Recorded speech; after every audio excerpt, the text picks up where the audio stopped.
السلام علیکم دوستو۔ ایک صحابی نے رسول پاک صلی اللہ علیہ وآلہ وسلم سے اپنے باپ کی شکایت کی کہ یا رسول اللہ صلی اللہ علیہ وسلم، میرا باپ مجھ سے پوچھتا نہیں اور میرا سارا مال خرچ کر دیتا ہے۔ آپ صلی اللہ علیہ وسلم نے فرمایا کہ بلاؤ اپنے باپ کو۔ جب ان کے والد کو پتہ چلا کہ میرے بیٹے نے رسول پاک صلی اللہ علیہ وسلم سے میری شکایت کی ہے تو دل میں رنجیدہ ہوئے اور رسول پاک صلی اللہ علیہ وسلم کی خدمت میں حاضری کے لیے گھر سے چلے۔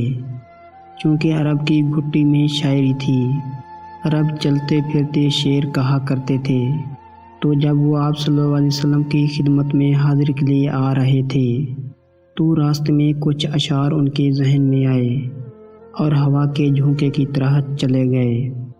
ابھی بارگاہ رسالت میں صحابی کے باپ پہنچے نہیں تھے کہ حضرت جبرائیل علیہ السلام آپ کی خدمت میں حاضر ہوئے اور فرمایا، یا رسول اللہ، اللہ تعالیٰ فرما رہے ہیں ان کا کیس بعد میں سنیے گا، پہلے وہ اشعار سنیں جو وہ سوچتے ہوئے آ رہے تھے۔ جب وہ حاضر ہوئے تو آپ صلی اللہ علیہ وسلم نے فرمایا کہ آپ کا مسئلہ بعد میں سنا جائے گا، پہلے وہ اشعار سنائیے جو آپ کے دل میں تھے لیکن آپ کی زبان نے ادا نہیں کیے۔ وہ مخلص صحابی تھے۔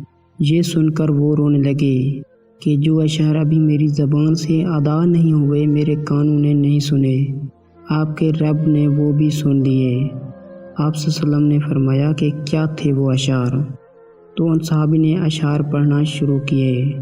اے میرے بیٹے، جس دن تو پیدا ہوا ہماری کمبختی کے دن تبھی سے شروع ہو گئے تھے۔ تو روتا تھا، ہم سو نہیں سکتے تھے۔ تو نہیں کھاتا تھا تو ہم کھا نہیں سکتے تھے۔ تو بیمار ہو جاتا تو تجھے لیے کبھی کسی طبیب کے پاس تو کبھی کسی دم درود والے کے پاس بھاگتا کہ کہیں تو مر نہ جائے۔ حالانکہ موت الگ چیز ہے اور بیماری الگ چیز ہے۔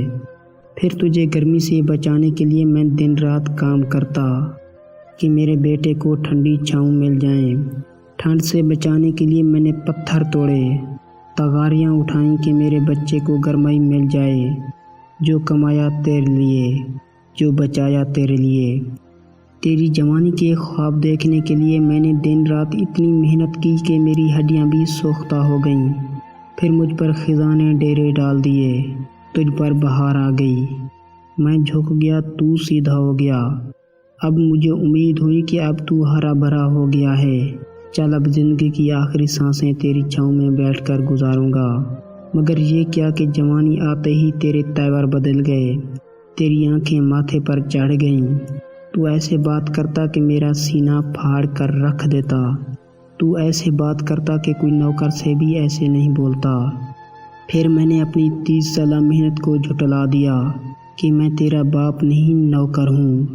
نوکر کو بھی کوئی ایک وقت کی روٹی دے ہی دیتا ہے، تو نوکر سمجھ کر ہی مجھے روٹی دے دیا کر۔